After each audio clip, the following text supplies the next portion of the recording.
shepherd of my soul. Shepherd of my soul. Isang mapagpalang araw sa inyong lahat. Kumusta na po ang mga general ng Panginoon? Sa araw na ito, tayo po ay pinagpalang muli ng Diyos upang magbulay-bulay ng Kanyang salita at wini-welcome ko kayo sa ating programang Word for Today. Subalit, bago ang lahat, ay nais ko munang bumati sa ating isa pong gawain na nagdiriwang ng kanila pong anniversary. Binabati ko po ang GILGM Qatar Outreach number 7 sa kanila pong pagdiriwang ng 5th year anniversary. Sa pangunguna po ng kanilang kagalang-galang na overseer si Pastor E.G. Gonsalvo, ang kanyang assistant pastor si Pastor Marvin de Guzman at si Pastor Doming de Vera. At saka lahat ng mga elders at mga members ng Outreach 7, enjoy lang sa inyo pong celebration sa araw pong ito. At katulad po ng dati, tayo ay alam nating wala tayong magagawa apart from the guidance of the Holy Spirit. So my request everybody to bow down our head for a moment of prayer. Ama namin Diyos na makapangyarihan sa lahat, salamat po. At kami ay muli mong tinipon sa araw na ito upang aming matunghayan ang iyong salita na siya pong pagkain ng aming espiritu at kaluluwa. Muli kami nagpapakumbaba at humihingi ng tulong sa inyo na kami po ay inyong gabayan magmula sa simula hanggang sa matapos ang mensaheng ito. Wini-welcome namin ang Holy Spirit na siyang tagapagturo sa aming lahat. Holy Spirit, bless your word, bless your servant, and bless your people today. In Jesus' name we pray, and everybody say, Amen and Amen. So sa araw pong ito ay isa sa pinakamahalagang topic na gusto ko pong talakayin ay ito po ay patungkol sa buhay ng tao. Ang buhay po ng tao ay napakahalaga sa Diyos at sa akin pong pagsasaliksik at pag-aaral sa Biblia, kahit po nung nag-uusap si Satanas at ang Diyos patungkol po kay Job. Si Job ay isang matuwid na tao, subalit pinag-usapan po nila ang buhay ni Job at hanggang dumating po sa kanilang pag-uusap na kinalins po ni Satanas ang Diyos. Pero ang sabi po ng Diyos kay Satanas, kuhanin mo na ang lahat ng bagay kay Job. Huwag mo lamang kukuhanin ang kanyang buhay. So ang buhay po ay napakahalaga. Ang buhay po ng tao ay napakahalaga, lalong-lalo na sa kapanahon ng ito. Ang bawat tao po ay binayaan ng Diyos na mabuhay. Mapapansin po ninyo, merong 90, merong 100, merong pong 50, yung iba ay 1 year, 2 years. Wala ho tayong magagawa sapagkat ang Diyos po ang nagtatakda ng buhay. Kaya kapag tinakda na ang ating buhay, ay tayo magpasalamat sapagkat yan po ay gawain ng Diyos. Siya po ang nagtatakda kung kailan tayo niya kukuhanin, kung kailan niya tayo aalisin sa planet Earth. Ang Diyos po ang nagtatakda niyan. So ngayon, lahat ng tao ay binigyan po ng pagkakataon ng Diyos na mabuhay sa planet Earth. Pero hindi po ibig sabihin ay ibinigay ang buhay para mabuhay lang. Ang totoo talagang programa ng Diyos sa tao ay ma-enjoy yung buhay na binigay niya. At dito po sa Biblia ay makikita po natin na tayo po ay binigyan ng isang halimbawa ng isang napakagandang istorya sa Biblia katulad po ng people of Israel. Nakita po ng Diyos ang people of Israel na sila po ay nabuhay sa mundong ito ng 340 years, alipin at mahirap na buhay. So hindi ho nakatiis ang Diyos kaya ginawa niya ito ng paraan na ito ay inutusan niya si Moses para alisin sa kahirapan. Kasi hindi nga ho kalooban ng Diyos yung ikaw ay pinanganak na mahirap tapos ikay mamamatay na mahirap. Hindi ho yan kalooban ng Panginoon. Ang kalooban ng Panginoon, tayo binibigyan niya ng buhay at ma-enjoy ang buhay na ito na pinagkaloob po sa atin. Ngayon, ang people of Israel ay hinango po sa Egypt at ang layunin po ng Panginoon ay makaranas sila dahil 340 years na sila naghihirap. So gusto ng Diyos na sila ay makaranas naman at ma-enjoy ang buhay. Kaya sila hinango doon sa Egypt. Ang Egypt ay larawan ng sanlibutan ito. So hinango ang people of Israel at ang pangako ng Diyos ay dadalhin sila sa promised land. Yung promised land is a picture of abundant life. Ito yung larawan ng buhay na masagana. Pero kapag kung atin hong nabasa yung kwento ho ng people of Israel, At the end of the story, makikita po natin, sa loob po ng 2 milyon na Jewish na mga tao, 2 milyon, 2 lamang ang nakapasok sa Promised Land. Napakababa ng rate. Gusto ng Diyos lahat ay mag-enjoy. Could you imagine 1 in a million? Isang tao lang, 1 milyon. Yung 1 milyon ay hindi nakapasok. Hindi nila na-enjoy. So, ano po ang tinatarget ng aking introduction ito? So, 2 bagay lang ang pwedeng mangyari sa buhay mo, kapatid. Pinigyan ka ng pagkakataon ng Diyos na mabuhay. 2 lang bagay ang magagawa mo sa iyong buhay. Una, pwede mo itong gamitin. Yung buhay na binigay sa iyo ng Diyos ay gamitin mo para sa Diyos o sayangin mo. Waste it or use it for God's glory. Okay. So, sa araw pong ito ay pinamagatan ko po ang mensahe ng Panginoon na gamitin o sayangin. Okay? So, maliwanag po. Tayo ngayon ay nagjo-journey. Sa panahon natin ngayon, ang Panginoong Hesus namatay sa krus ng Kalbaryo at ang sabi tayo binigyan niya ng buhay na walang hanggan, pero sa mga panahong ito tayo ay naglalakbay pa. We are in a journey. So, natala po yung halimbawa ng people of Israel para huwag natin tularan. Kasi napakababaho ng percentage. Pero mo, 2 lang yung nakapasok. 2 lang yung nag-enjoy. Sa halip na 2 million yung mag-enjoy, 2 lang. Kaya kalabitin mo nga kapatid yung katabi mo, sabihin mo, saan ka ba kasama? Doon ka ba makasama sa 2 lang o doon sa 2 milyon na hindi nakapasok? So kaya, magbago ka na kapatid. Baka mamaya doon ka mapasama sa 2 milyon na hindi nag-enjoy. So, ang buhay po natin ay 2 lang. Gagamitin mo yan o sasayangin mo. So sa araw pong ito ay tatalakayin ko po ang 3 katangian ng mga taong ginamit ang buhay para sa Diyos. Sa Biblia po ay mayroong mga biblical character na nagpagamit ho sila. Yung buhay ho nila ay na-enjoy ho nila dahil ito po ay pinagamit nila sa Panginoon. Hayaan po ninyong talakayin ko ang 3 katangian ng mga taong ito. Okay, ang unang katangian ng isang taong ibinigay ang buhay at nagamit ng Diyos ay siya po ay kilala ng demonyo. Ba? Mukhang ibang teaching yung bishop pa. Oo. Kapag ikaw ay totoong Kristiyano, kapag ikaw ay totoong lingkod ng Panginoon, kilala ka ng demonyo. Bakit? Basahin po natin sa aklat po ng Acts chapter 19 verse 13. Sabi po diyan, some Jews who went around driving out evil spirit tried to invoke the name of the Lord Jesus over those who were demon-possessed. They would say, in the name of Jesus, whom Paul preaches, I command you to come out. Ang konteksto po nitong Acts chapter 19 ay during earthly ministry, si Apostol Pablo po ay marami hong himalang nangyayari sa kanyang buhay. Ang ginawa ho ng mga taong nakakakita ng mga himala na ginagawa ni Apostol Pablo ay meron hong 7 magkakapatid dito ay pinipeki nila. Ginagaya ho nila na kung si Apostol Pablo ay nagpapalayas ng demonyo, nagpapalayas din sila ng demonyo. Ang pagkakaiba lang nila kay Pablo, si Pablo ay totoong Kristiyano. Pero itong iba na pinipeke lang nila. Nagkukunyari rin silang Kristiyano, nagkukunyari rin silang nagpapalayas ng demonyo. So, gusto ko pong ma-identify ninyo na ginagaya lang nito pong 7 magkakapatid na ito. At ayon po sa kwento, ito pong namimiking ito na 7 ay na-encounter nila yung demonyo. At ang sabi po ng demonyo sa kanila, si Apostol Pablo, kilala ko yun. Si Jesus, kilala ko yun. Pero kayo, hindi ko kayo kilala. Kaya ang ginawa po ng demonyo, binugbog. Bugbog sarado. Oh? So kapatid, kalabitin mo yung katabi mo. Kapag hindi ka pala kilala ni Satanas, bugbog sarado ka, mukhang tagalid ka, magbago ka na.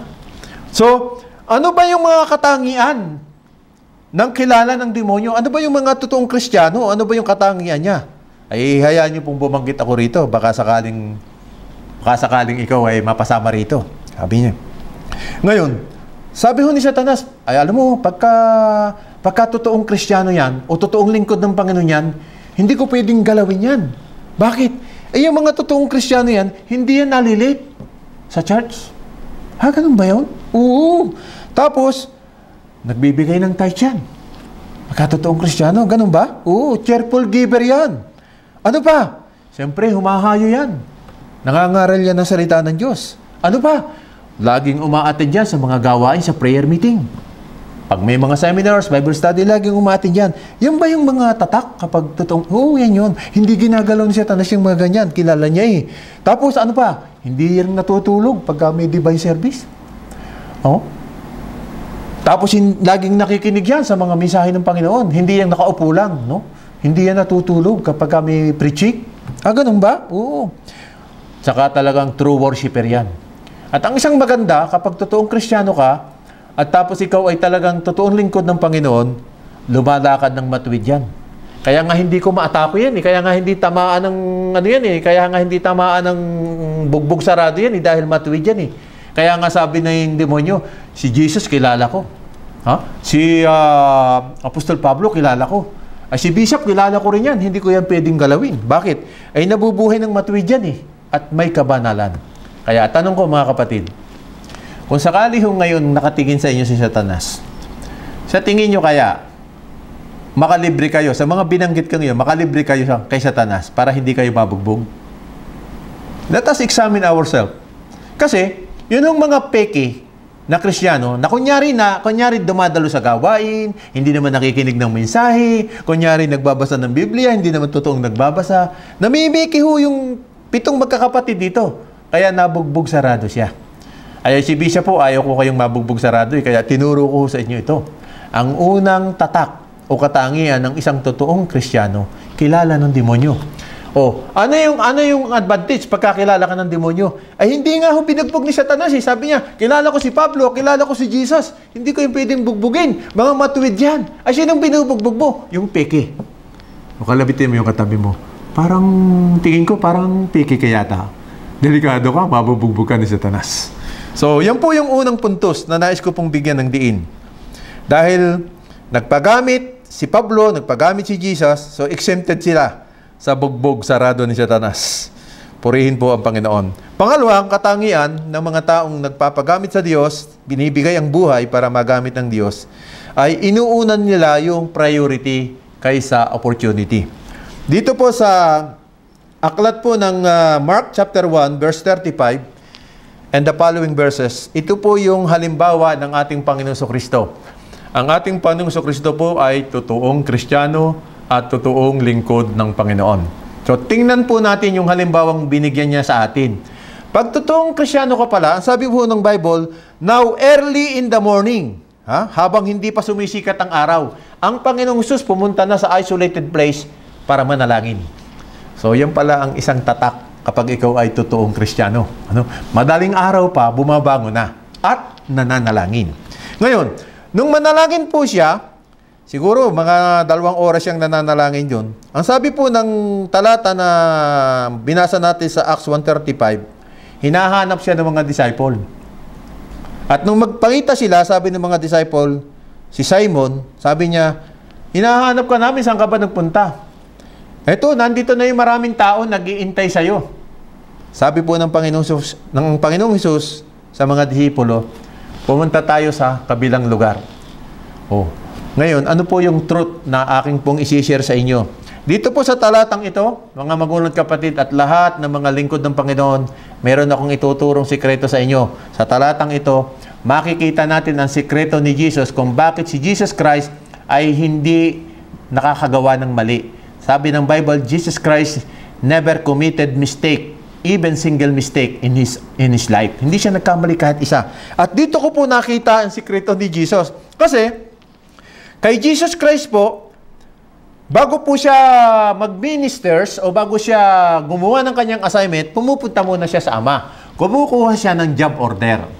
Okay? So, makikita ninyo, nung makuha na ni Jesus yung job order, kasi sabi ni Jesus, my food is to do the will of my Father. Ang aking pagkain ay gawin ang kalooban ng Ama. So ano po yung kalooban ng Ama? Ay di siyempre, ang ginagawa ni Jesus, manalangin, kalooban ng Ama yun. So makikipag-usap muna siya. Kukuha siya ng job order. Ngayon, pag naibigay na sa kanya ng Ama yung job order, makikita ho ninyo dito sa konteksto ng ating binabasa, sabi ho ng mga disciple, Panginoon, nandito na yung opportunity. Nandito na yung mga tao, kanina ka pa iniintay. Nag-iintay na ng ayuda. Madaling araw pa, nandito na yung mga tao. Alam niyo, sabi ni Jesus, pumunta tayo sa ibang lugar. Could you imagine? Opportunity yon, pero hindi ho priority ng Panginoon. So ano ang mahalaga sa Panginoon? Gusto ko pong makita ninyo, kaya pala si Jesus hindi nagkakamali, kung ano yung listahan na daladala niya sa Panginoon. May pinagagawa sa kanyang ama eh.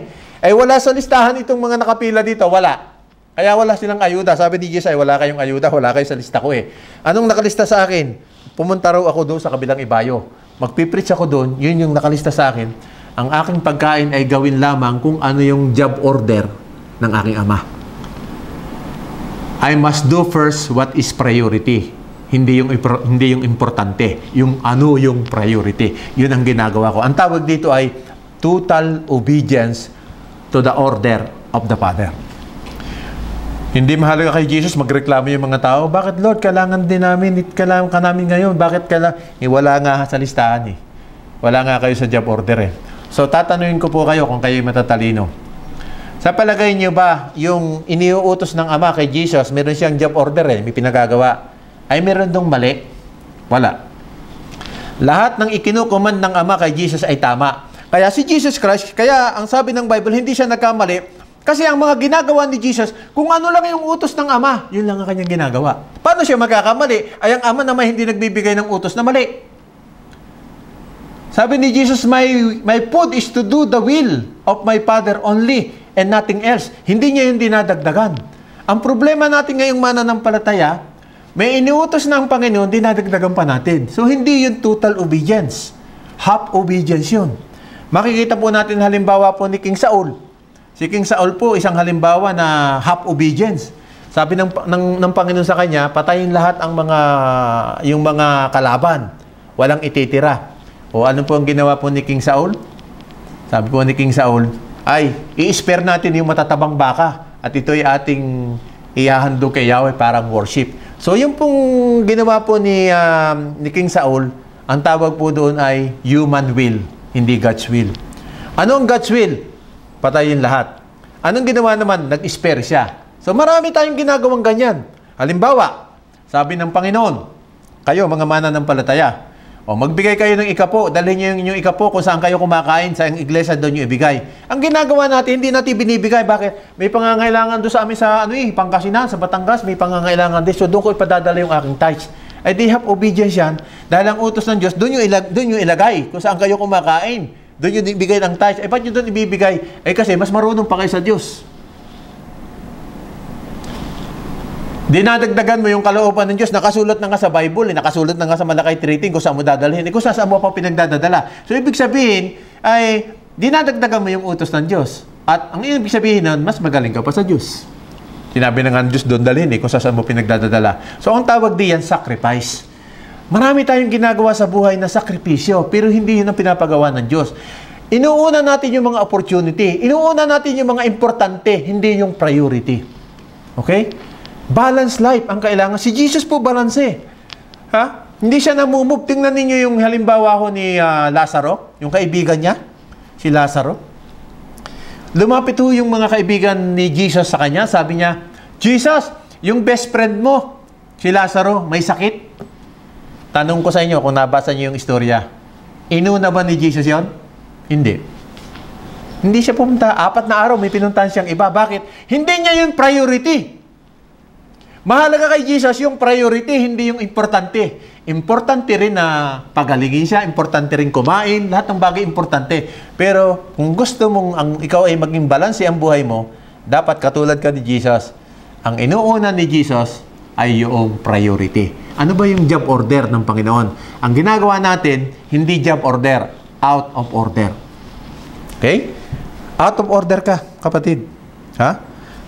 Ang ginagawa mo, human will, yung gusto mo, hindi yung gusto ni Lord. Kaya tayo nahihirapan eh, hindi tayo makapasok sa promised land eh. Kasi, ang nangyayari ngayon, binigyan ka ng buhay, at meron ka naman didesisyonan, ay ikaw naman ang nasusunod eh, hindi naman si Lord. O, bakit mo pa tinanggap si Lord na Panginoon? Hindi rin pala siya ang masusunod. Ikaw pala ang gusto mo ay masunod. So, ito po yung katangian ni Jesus na iniwan natin. At na-discover ko na hindi siya nagkakamali. ay talaga naman kahit ikaw kapatid, paano ka magkakamali kung sunod ka lang ng sunod sa Diyos? Lahat naman ng inuutos ng Diyos ay tama. Hindi ka nagawa ng sarili mo, hindi mo pinangungunahan ng Panginoon. Ha? Ang ginagawa mo lamang ay kung ano sinabi ng Panginoon. Kaya pala si Jesus, sabi ng Bible, He never commit mistake in His life. Why? Because what He did is just simply obey. Ang tawag diyan ay obedience. Alam niyo bang ibig sabihin ng obedience? Ang meaning po ng obedience, total obedience, is the absence of human reasoning. Yan yung pagsunod ay, pag inutusan ka ng Diyos, magbigay ka na, huwag ka ng kung ano-ano pang, Panginoon, kaunti lang ito sabi ng Panginoon kay Pedro, nung unang-una, yung ginamitan ni Peter ng human reasoning, sabi ng Panginoon, Pedro, ikaw ay mamamalakaya, ihulog mo yung lambat mo dyan sa tabi. Alam niyo, sabi ni Peter, nung una yung ginamit niya yung human reasoning, sabi ni Peter, Panginoon, magdamag na kaming namimingwit, wala kaming mahuli. Yun ay half obedience yun. Sumunod din siya, pero hindi total obedience. Kasi, nagko-complain pa. Maraming Kristyano ganyan. Pag sinabi ng Lord, pinagpapala ko ang mga nagbibigay, siksik, liglig, umaapaw. Nako, pagdating na ng bigayan, talaga namang sa bulsa, bago masilip, inuuna, ito 5 piso ba ito? 10, baka madali ko yung 100, delikado. Talagang bago bitawan nagdadalawang isip pa, sinabi na nga ng Lord, pinagpapala niya yung mga nagbibigay. Pero pag nagbigay ho tayo, kung minsan, sa kapipili natin ng 2 piso, naibigay mo tuloy 200. Tapos sising-sisisi, nahingi pa ng sukli.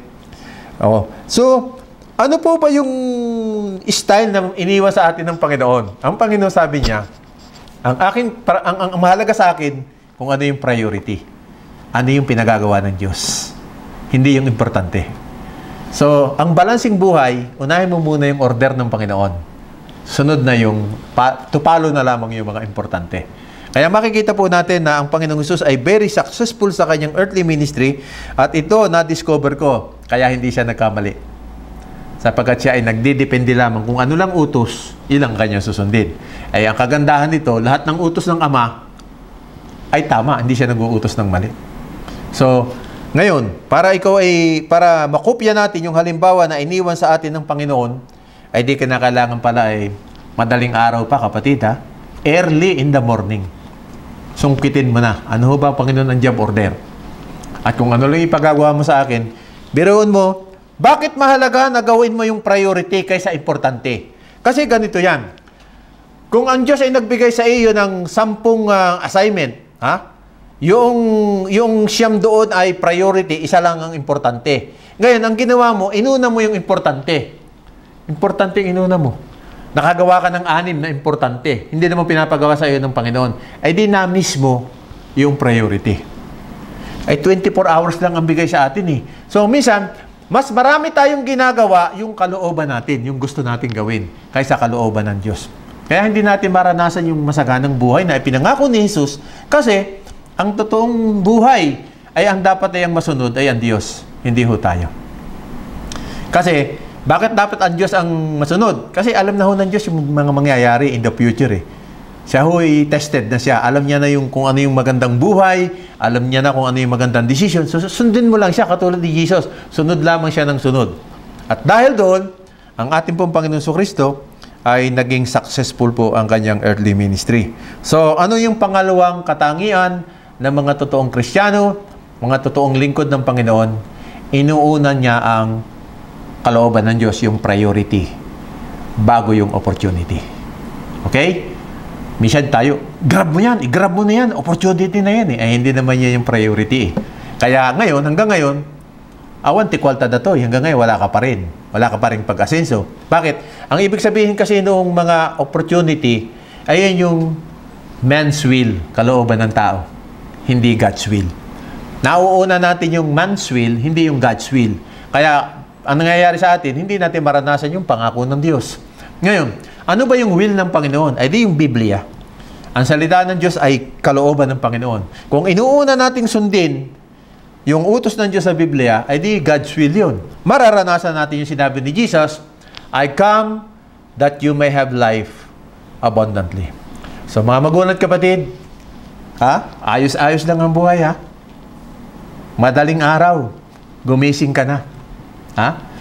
Pumila ka na. sa ayuda ng Ama. Hingin mo na yung job order. Hindi yung out of order ha. Job order. Ano ba ang Panginoon yung priorities? Para hindi ako sumuntok sa hangin, hindi ako mangapa sa dilim, at hindi ako mag-aksaya ng oras. Okay? So napakahalaga po niyan. Yan ang sikreto ni Jesus, kaya hindi siya nagkakamali.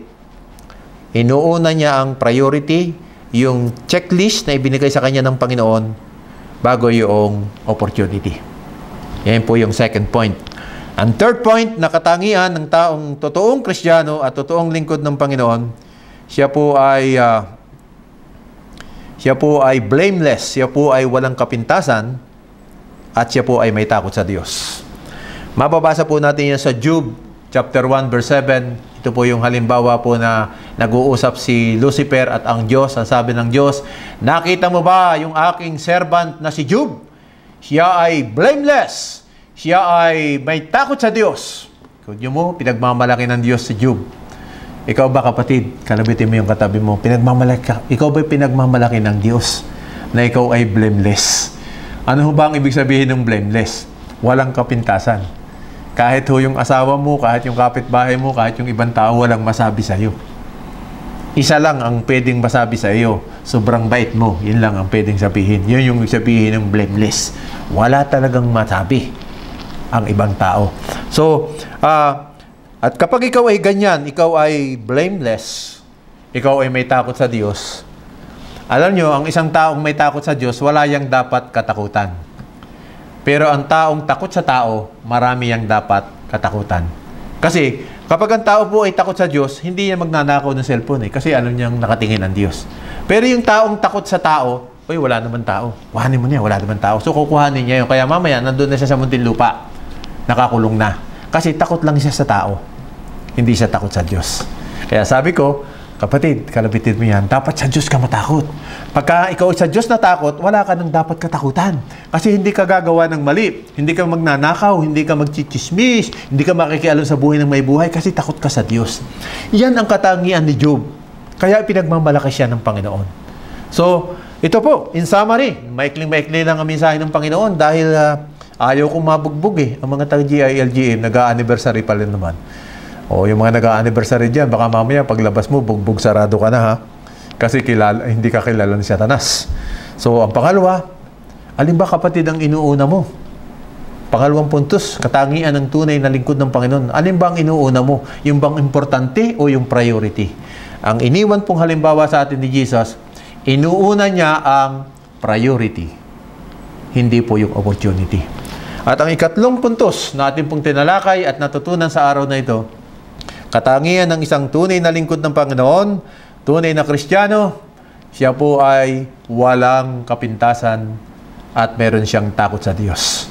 Pag meron siyang takot sa Diyos at wala siyang kapintasan, hindi siya maatake ni Satanas, hindi siya kayang bugbugin. Kasi sabi po ng Bible, God never allow the righteous to be shaken. Ang isang taong matuwid ay hindi pinapayagan ng Diyos na ma-shake, ma-move, sapagkat siya ay nabubuhay na matuwid at may kabanalan. So to God be the glory once again. Happy anniversary sa Outreach 7. Kumusta sa lahat ng mga miyembro ng GLGM. Kumusta rin po sa lahat ng mga nakikinig ng misaheng ito, ng programang ito, yung mga first-timers, saan man kayo naroroon. Allow me to pray to all of you. Kung meron po kayong karamdaman, ilagay po ninyo ang inyong kaliwang kamay sa bahagi ng katawan na meron pong sakit. Itaas po natin ang inyong kamay sa Diyos at ipapanalangin ko po kayo. Ama naming Diyos na gumagawa ng himala sa araw na ito, hinihiling ko po na inyong iunat ang inyong mapagpagaling na kamay. Sapagkat alam namin kayo ay Diyos ng himala, nagpapagaling ng mga may sakit. Nakikita po ninyo, Panginoon, ang mga nanonood ng programang ito. Sino man sa kanila, anumang uri ng sakit ang kanila pong nararanasan, ay pinapalayas ko sa pangalan ni Jesus and I release the healing power of Jesus. Today, you are healed in Jesus' name.